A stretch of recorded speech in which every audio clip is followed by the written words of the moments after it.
ونسلم على رسوله الكريم اما بعد اعوذ باللہ من الشیطان الرجیم بسم اللہ الرحمن الرحیم ما كان محمد ابا احد من رجالکم ولكن رسول اللہ وخاتم النبیین صدق اللہ العظیم۔ معزز حاضرین، بزرگوں، دوستوں، بھائیوں، آج آپ کے ہاں درس ہے اور اس کا عنوان ہے عقیدہ ختم نبوت۔ اللہ جل شانہ نے انبیاء علیہ الصلاۃ والسلام کا سلسلہ چلایا۔ حضرت آدم علیہ الصلاۃ والسلام سے یہ سلسلہ شروع ہوا اور سب سے آخر میں اللہ نے آپ نبی کریم صلی اللہ علیہ وسلم کو مبعوث فرمایا، اور جتنے انبیاء علیہ الصلاۃ والسلام آتے گئے وہ ایک خاص علاقے کے لیے نبی بن کے آئے۔ کتابیں آئیں، وہ انبیاء گئے، ان کی کتابیں بھی ختم، ان کی شریعت بھی ختم، ان کی نبوت بھی ختم۔ جب آخر میں آپ نبی کریم صلی اللہ علیہ وسلم آئے تو آپ نے اعلان کیا، انی رسول اللہ الیکم جمیعا، میں سب کی طرف اللہ کا نبی بنا کے بھیجا گیا ہوں۔ فرمایا وما ارسلناک الا کافۃ للناس بشیرا ونذیرا، میں نے ساری دنیا کی طرف آپ کو بشیر اور نذیر بنا کے بھیجا ہے۔ آپ ساری دنیا کی طرف قیامت تک کے لیے اللہ کے آخری نبی بن کر آئے۔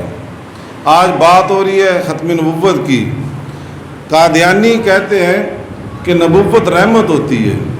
اگر یہ کہا جائے کہ نبوت ختم ہو گئی ہے تو اس کا مطلب ہے کہ نبوت ختم ہوگی، تو اس کا ہم جواب دیتے ہیں کہ ختم نبوت کا معنی انقطاع نبوت کے نہیں ہے کہ نبوت ختم ہوگی۔ نبوت کا معنی یہ ہے تکمیل نبوت کے۔ تو ختم نبوت کا کیا معنی ہوا؟ تکمیل نبوت کے، کہ نبوت کے جتنے کمالات تھے سارے کے سارے کمالات آپ نبی کریم صلی اللہ علیہ وسلم پر آ کر ختم ہو چکے ہیں۔ انقطاع نبوت نہیں ہے کہ نبوت ختم نہیں ہوئی، اب بھی آپ کی نبوت جاری و ساری ہے، اور قیامت تک آپ ہی کی نبوت جاری و ساری رہے گی۔ قیامت کے بعد بھی آپ کی نبوت جاری ساری رہے گی۔ آپ فرماتے ہیں کہ اگر موسیٰ آتے تو وہ بھی میری اتباع کرتے، مجھے نبی مانتے، اور اس کا اعلان اللہ نے عالم ارواح میں کروا دیا۔ اللہ فرماتے ہیں وَإِذْ أَخَذَ اللَّهُ مِيثَاقَ النَّبِيِّينَ لما آتیتکم من کتاب و حکمہ ثم جاءکم رسول، اللہ نے سب نبیوں سے وعدہ لیا کہ اگر میرا نبی تمہارے دور میں آ جائے تم نے اس پہ ایمان لانا ہے اور تم نے اس کو نبی ماننا ہے۔ اسی لیے آپ نبی کریم صلی اللہ علیہ وسلم کا ارشاد ہے، فرمایا ہر نبی نبی ہوتا ہے، میں نبی نہیں ہوں۔ فرمایا انا نبی الانبیاء، میں سب نبیوں کا نبی ہوں۔ بات سمجھ آ رہی ہے؟ آ رہی سمجھ جی؟ تو فرمایا انا نبی الانبیاء، میں سب نبیوں کا نبی ہوں۔ اور آپ نبی کریم صلی اللہ علیہ وسلم نے فرمایا انا اول والآخر، میں اول بھی ہوں میں آخر بھی ہوں، میں اول بھی ہوں میں آخر بھی ہوں۔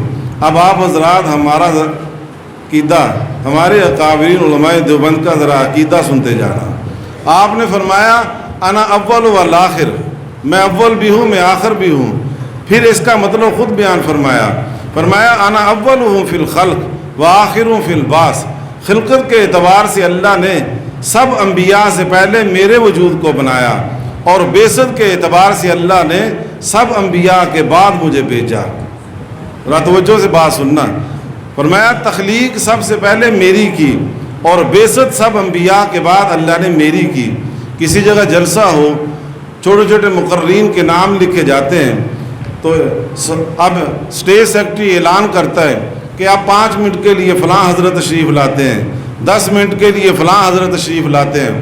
اور جب آخری خطیب آتا ہے تو اعلان ہوتا ہے، حضرات اعلان سنیے، جن کے لیے یہ محفل سجائی گئی، جن کے لیے یہ کمکمے جلائے گئے، جن کے لیے یہ مجمع بیٹھا ہے، اب آخری خطیب امیر شیعہ سید عطاء اللہ شاہ بخاری تشریف لاتے ہیں۔ جب یہ اعلان ہوتا ہے پھر یہ نہیں کہا جاتا کہ شاہ صاحب 5 منٹ کے لیے یا 10 منٹ کے لیے، اب شاہ صاحب کی مرضی ہے کہ محفل کب تک جگائے رکھیں، لوگ جس کے انتظار میں بیٹھے ہیں اسی کے لیے یہ محفل بنی ہے۔ جب چھوٹے مقررین آتے ہیں تو اسٹیج سیکرٹری سے سوال کرتے ہیں لوگ کہ جناب ہم بیٹھے ہیں، چھوٹے چھوٹے مقررین کیوں لائے ہو؟ تو اسٹیج سیکرٹری کہتا ہے چھوٹے مقررین کا اعلان میں اس لیے کر رہا ہوں تاکہ محفل بن جائے، تاکہ مجمع بن جائے۔ آخری نبی آتا ہے۔ اسی طرح اللہ نے یہ کائنات بنائی اور انبیاء کا سلسلہ چلایا۔ ہمارا عقیدہ ہے یہ ساری کائنات، یہ ساری دنیا، یہ شجر حجر، یہ سب کچھ بنا ہی آپ نبی کریم صلی اللہ علیہ وسلم کے لیے ہے۔ اسی لیے آپ حدیث آتی ہے لولا محمد ما خلقت آدم ولا الجنت ولا النار، کہ اگر میں نے محمد کو پیدا کرنا نہ ہوتا، نہ میں جنت بناتا، نہ میں جہنم بناتا، نہ یہ کائنات بنتی، نہ یہ زمین بنتی۔ ہمارے دارالعلوم دیوبند کے ایک بزرگ ہیں مولانا اسداللہ خان صاحب، وہ لکھتے ہیں مجھے کیا علم کیا تم ہو، خدا جانے کہ کیا تم ہو، بس اتنا جانتا ہوں محترم بعدت خدا تم ہو۔ کسی کی آرزو کچھ ہو، کسی کا مدعا کچھ ہو، ہماری آرزو تم ہو، ہمارا مدعا تم ہو۔ زمانہ جانتا ہے صاحب لولا لما تم ہو، جہاں کی ابتدا تم ہو، جہاں کی انتہا تم ہو۔ تو آپ نے فرمایا انا اول والآخر، میں اول بھی ہوں میں آخر بھی ہوں۔ اور یہ جو لولا محمد، یہ ہمارا عقیدہ ہے کہ ساری کائنات آپ نبی کریم صلی اللہ علیہ وسلم کے لیے بنی ہے۔ حضرت مولانا رشید احمد گنگوئی رحمۃ اللہ علیہ سے کسی نے سوال کیا کہ وہ فرماتے ہیں حضرت مولانا رشید احمد گنگوئی کہ حضرت روضہ رسول کا مقام زیادہ ہے یا بیت اللہ کا مقام زیادہ ہے؟ تو حضرت نے فرمایا روضہ رسول کا مقام زیادہ ہے، روضہ رسول کا مقام زیادہ ہے۔ فرمایا یہ عرش و فلک، لوح و قلم، زمین و آسمان، یہ بیت اللہ، یہ کل کائنات ساری کی ساری اللہ کی مخلوق ہے، ساری کی ساری اللہ کی مخلوق ہیں۔ بیت اللہ بھی اللہ کی مخلوق، لوح و قلم بھی اللہ کی مخلوق، عرش و فلک بھی اللہ کی مخلوق۔ فرمایا اللہ کی کل مخلوقات میں جو اعلیٰ مقام ہے، وہ مقام جن کے بارے میں عقیدہ ہے کہ بعد از خدا بزرگ تو ہی قصہ مختصر، وہ مقام ہے آپ نبی کریم صلی اللہ علیہ وسلم کا۔ تو فرمایا بیت اللہ کا مقام تو اس لیے ہے کہ اللہ کی اس پہ رحمتیں اترتی ہیں، اللہ کی اس پہ تجلی اترتی ہے۔ فرمایا جو آپ کے روزے کا مقام ہے اس کے اوپر بھی اللہ کی رحمتیں اور امت کے کروڑوں درود و سلام، پوری دنیا کے درود و سلام 24 گھنٹے آپ کے روزے پہ اترتے ہیں۔ تو ان اللہ و ملائکتہ یصلون علی النبی یا ایھا الذین آمنوا صلوا علیہ وسلموا تسلیما۔ تو یہاں لفظ کیا آیا؟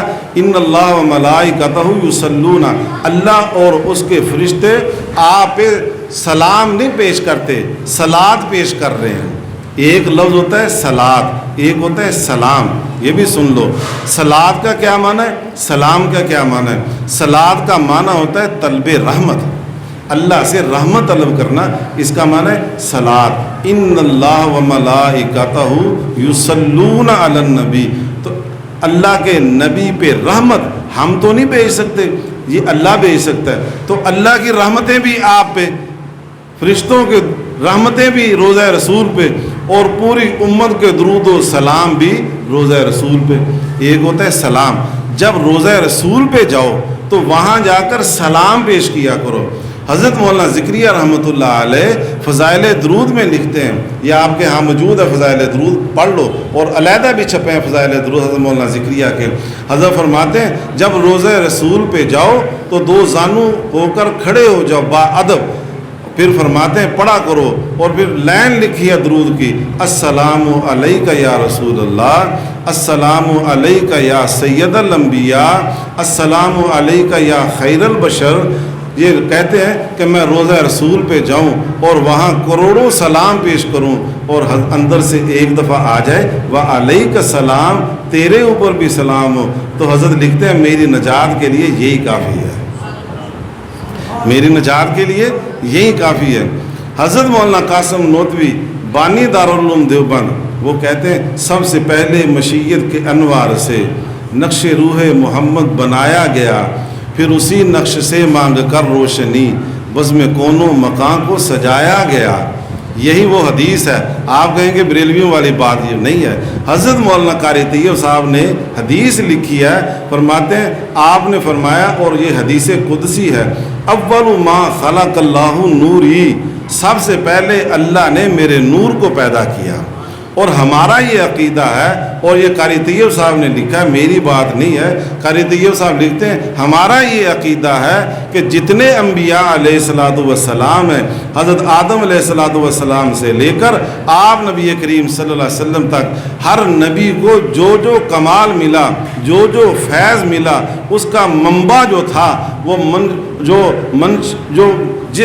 جو فیض جس سے حاصل کیا، وہ فیض محمد رسول اللہ سے حاصل کیا۔ منبع فیض رسول اللہ صلی اللہ علیہ وسلم کی ذات تھی، آپ سے کمال ملا۔ اسی لیے فرماتے ہیں جہاں کے سارے کمالات ایک تجھ میں ہیں، اور تیرے کمال کسی میں نہیں مگر دو چار۔ اگر انبیاء کو جو اللہ نے کمال دیے ان کا مقابلہ آپ سے کروں تو آپ حضرات سمجھ جائیں کہ انبیاء کو، حضرت عیسیٰ علیہ السلام کا ایک معجزہ تھا، فرمایا وَأُحْيِي الْمَوْتَى بِإِذْنِي، کہ حضرت عیسیٰ علیہ السلام مردوں کو زندہ کرتے تھے اللہ کے اذن سے، وَأُبْرِئُ الْأَكْمَحَ وَالْأَبْرَصَ، کوڑ کا علاج کرتے تھے اللہ کے اذن تھے۔ تو حضرت عیسیٰ علیہ السلام کا یہ ایک معجزہ تھا۔ بات سمجھ میں آ رہی ہے؟ اب یہ جو معجزہ تھا حضرت عیسیٰ کا، وہ مردوں کو زندہ، جو پہلے زندہ تھے مردہ ہو گئے، پھر ان کو زندہ کر دیا، ہے پہلے ہی زندہ تھے۔ تو آپ نبی کریم صلی اللہ علیہ وسلم کا معجزہ ایک کھجور کا تنا، جو خشک تنا تھا، جس پر آپ ٹیک لگا کے خطبہ دیا کرتے تھے، واعظ دیا کرتے تھے، صحابہ نے ایک طرف ہٹا کے نیا ممبر لے آئے، نئی کرسی لے آئے۔ تو حدیث میں آتا ہے کہ صحابہ مسجد نبی میں آئے تو کہیں سے رونے کی آواز آ رہی تھی۔ الفاظ ہیں جس طرح 10 ماہ کی گابن اٹھنی روتی ہے، اس طرح رونے کی آواز آ رہی تھی۔ تو آپ نے، صحابہ نے پوچھا یہ کون ہے؟ آپ نبی کریم صلی اللہ علیہ وسلم نے فرمایا وہ کھجور کا تنا ہے جو میری جدائی میں رو رہا ہے۔ آپ نے اس کو اپنے سینے سے لگایا اور فرمایا تو رونا بند کر دے، تو جنت میں جائے گا، اللہ تجھے ہرا فرمائیں گے اور جنتی تیرا پھل کھائیں گے۔ تو جو ہے ہی مردہ، تو اس کو زندہ کر دیا۔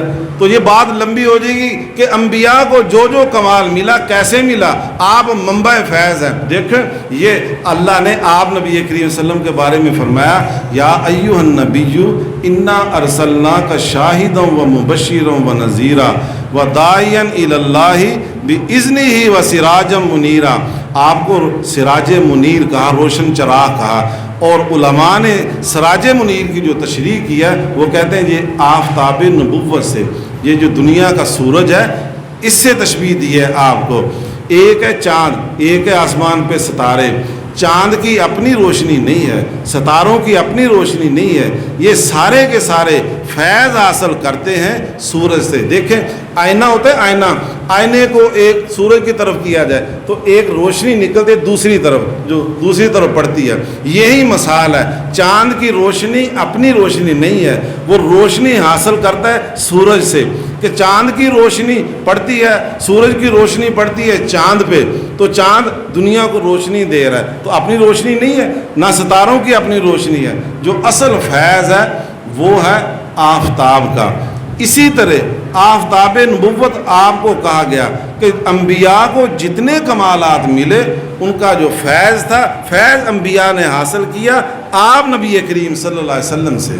تو حضرات گرامی میں بات ختم کروں، حضرت مولانا قاسم نانوتوی روضہ رسول پہ گئے، اندر زیارت کی، جب واپس آئے باہر آئے، لوگ کہنے لگے حضرت کیا بنا؟ کہنے لگے میرے آقا کا مجھ پہ تو اتنا کرم تھا، بھر دیا دامن پھیلانے سے پہلے، یہ ان کا کرم تھا، یہ کیا سلسلہ ہے، نشہ رنگ لایا پھیلانے سے پہلے۔ پھر کہتے ہیں اے جنت تجھ میں حور و قصور رہتے ہیں، میں نے مانا کہ ضرور رہتے ہیں، میرے دل کا طواف کر جنت میرے دل میں حضور رہتے ہیں۔ پھر کہتے روز محشر مجھے ڈر ہے کس چیز کا، روز محشر مجھے ڈر ہے کس چیز کا، میرے آقا ہیں وہ، میرے مولا ہیں وہ، جن کے دامن میں جنت بسائی گئی، جن کے ہاتھوں سے کوثر لٹایا گیا۔ تو آپ نبی کریم صلی اللہ علیہ وسلم جتنے انبیاء کو اللہ نے کمالات دیے سارے کمالات آپ پہ آ کے ختم ہو گئے۔ اب ایک مثال دے کے بعد ختم نبوت پہ چلائیں۔ اخلاق کی 3 قسمیں ہیں، اخلاق کی 3 قسمیں، ایک ہے اخلاق حسنہ، ایک ہے اخلاق کریمانہ، ایک ہے اخلاق عظیمانہ۔ اخلاق کریمانہ کیا ہے؟ کوئی تمہیں تھپڑ مارے تم بھی تھپڑ مار لو۔ اخلاق حسنہ کیا ہے؟ کوئی تمہیں تھپڑ مارے تم آگے سے خاموش رہو، بولو نہیں۔ اور اخلاق عظیمانہ کیا ہے؟ اگر کوئی تمہیں تھپڑ مارے تو تم اس کا ہاتھ پکڑ کے دبانا شروع کر دے، یا تو یہ تکلیف تو نہیں ہے۔ اسے کہتے ہیں اخلاق عظیمانہ۔ اللہ نے اپنے نبی کے بارے میں کیا فرمایا؟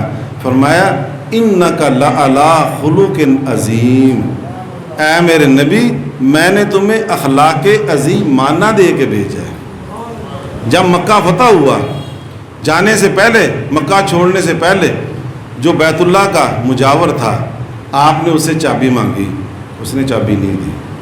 آپ نے فرمایا دیکھ لے، آج جہاں تو کھڑا ہے ایک وقت آئے گا وہاں میں کھڑا ہوں، جہاں میں کھڑا ہوں وہاں تو کھڑا ہوگا۔ جب مکہ فتح ہوا تو آپ نے فرمایا عثمان کہاں ہے؟ فرمایا جی وہ تو ڈر کے بھاگ گیا۔ آپ نے فرمایا جاؤ پکڑ کے لاؤ، پکڑ کے لائے۔ فرمایا تیرا اخلاق یہ تھا، اب میرا اخلاق یہ ہے کہ یہ پکڑ بیت اللہ کی چابی ہے، قیامت تک تیرے خاندان کے پاس رہیں گی۔ اسی کو کہتے ہیں اخلاق عظیمانہ۔ ایک ہے حسن و کمال، ایک ہے حسن، ایک ہے جمال۔ حضرت یوسف علیہ السلام کو اللہ نے حسن دیا تھا، جمال نہیں دیا تھا۔ حسن کہتے ہیں ظاہری سفیدی کو، رنگت کی سفیدی کو۔ جمال کہتے ہیں کہ آنکھ ایسی کہ اس جیسی آنکھ کسی کی نہیں، لب ایسے کہ اس جیسے لب کسی کے نہیں، زلفیں ایسی کہ اس جیسی زلفیں کسی کی نہیں۔